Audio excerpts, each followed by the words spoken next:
வணக்கம் மக்களே, சற்றுமுன் கிடைத்த தகவல் ஒன்றை பார்க்க போகிறோம். ஈரானுக்கு ஆதரவாக பேசினாரா விடுதலை சிறுத்தைகள் கட்சியின் தலைவர் திருமாவளவன்? திடீர் தகவல். இந்த ஒரு தகவலை பற்றி தான் நாம் பார்க்க போகிறோம். தகவலை பார்ப்பதற்கு முன்னதாக நீங்கள் நம்மளுடைய சேனலுக்கு புதிய பார்வையாளர்களாக இருந்தீர்கள் என்றால் மறக்காமல் நம்மளுடைய சேனலை சப்ஸ்கிரைப் செய்து வைத்துக் கொள்ளுங்கள் மக்களே. ஈரான் நாட்டின் மீது நடத்திய இராணுவ தாக்குதலை கடுமையாக கண்டித்துள்ளார் விடுதலை சிறுத்தை கட்சிகள் தலைவர் திருமாவளவன். தனது தாக்குதலை ஈரானின் அணுசக்தி வளங்களை கட்டுப்படுத்தும் நோக்குடன் நடத்தியதாக கூறப்படுகிறது. இதன் கீழ் ஈரானின் முக்கிய நகரங்கள் மற்றும் அணுசக்தி ஆராய்ச்சி மையங்கள் தாக்கப்பட்டுள்ளன. இதில் பல முக்கிய அணு விஞ்ஞானிகள் மற்றும் இராணுவ தளபதிகள் உயிரிழந்துள்ளனர். தன்னிடம் அணு ஆயுதங்களை வைத்திருக்கும் இஸ்ரோ மற்றும் நாடுகள் அதே வலிமையை பெறுவதை தடுக்க விரும்புவதை திருமாவளவன் தவறான இரட்டை நிலைமையாக விமர்சித்தார். இந்த நடவடிக்கையை உலக அமைதிக்கு பெரும் அச்சுறுத்தலாக உள்ளது என்றும் மூன்றாவது உலக போருக்கே தூண்டிலாக இருக்கலாம் என்றும் அவர் எச்சரிக்கை தெரிவித்திருந்தார். ஐக்கிய நாடு சபையில் பொதுச் செயலாளர் ரஷ்யா, சீனா, சவுதி அரேபியா போன்ற நாடுகள் இந்த தாக்குதலை கண்டித்து வெள்ளறிக்கை செய்துள்ளன. ஆனால் இந்தியா மட்டும் இதற்கான தனது நிலைப்பாட்டை வெளிப்படுத்தவில்லை என திருமாவளவன் குற்றம் சாட்டினார்.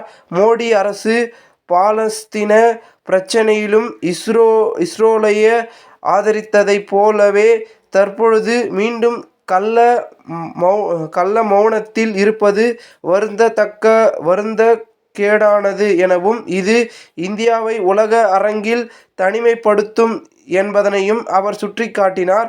இந்த தாக்குதலால் உருவாக்கக்கூடிய பொருளாதார நெருக்கடிகள் இந்தியாவையும் கடுமையாக பாதிக்கக்கூடும் எனும் அபாயத்தை அவர் உணர்த்தினார்.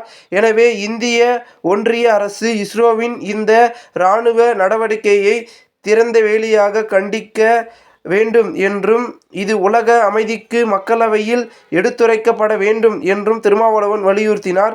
இஸ்ரேல் மற்றும் ஹமாஸ் இடையே கடந்த 2 ஆண்டுகளாக போர் நடைபெற்று வருகிறது. இந்த போர் பதற்றம் நாளுக்கு நாள் அதிகரித்து வருகிறது.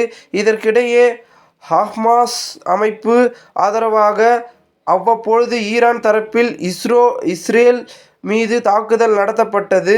இந்த தாக்குதலுக்கு இஸ்ரேலும் தக்க பதிலடி கொடுத்து வருகிறது. இந்த நிலையில் கடந்த 2 நாட்களாக இஸ்ரேல் ஈரான் மீது சக்தி வாய்ந்த தாக்குதல்களை நடத்தி வருகிறது. குறிப்பாக ஈரானின் அணு ஆயுத கிடங்குகளை ஏவுகணை கொண்டு அழுத்தி வருகிறது. இதற்கு உலக நாடுகள் கண்டனம் தெரிவித்து வருகின்றன. மேலும் இஸ்ரேல் தனது முன்விரோதத்தை நிறுத்தி அமைதி பேச்சுவார்த்தைக்கு சம்மதிக்க வேண்டும் என உலக நாட்டு தலைவர்கள் வலியுறுத்தியிருக்கின்றனர். எனினும் இஸ்ரேல் பிரதமர் பெஞ்சமின்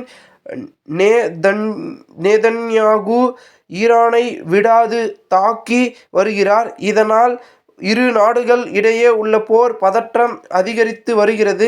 இன்று இஸ்ரேல் பிரதமர் இந்திய பிரதமர் மோடியை செல்போனில் தொடர்பு கொண்டு பேசினார். இந்த உரையாடல் முக்கியத்துவம் பெறுகிறது. முன்னதாக பாகிஸ்தானின் பயங்கரவாதிகள் நடத்திய தாக்குதலுக்கும் இந்தியா பதிலடி கொடுத்திருந்தது. இதற்கு இஸ்ரேல் தரப்பில் இந்தியாவுக்கு ஆதரவு அளிக்கப்பட்டது.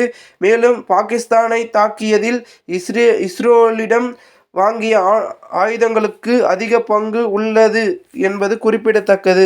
இவ்வாறு திருமாவளவன் குறிப்பிட்டிருக்கிறார். இந்த ஒரு தகவலை குறித்த பொதுமக்கள் உங்களுடைய கருத்துக்களை கமெண்ட் மூலமாக தெரிவிங்கள். இதுபோன்று நீங்கள் அரசியல் சாதனை நிகழ்வுகளாம் தினசரி தெரிந்து கொள்ள சேனலை சப்ஸ்கிரைப் செய்து வைத்துக் கொள்ளுங்கள். நன்றி, வணக்கம்.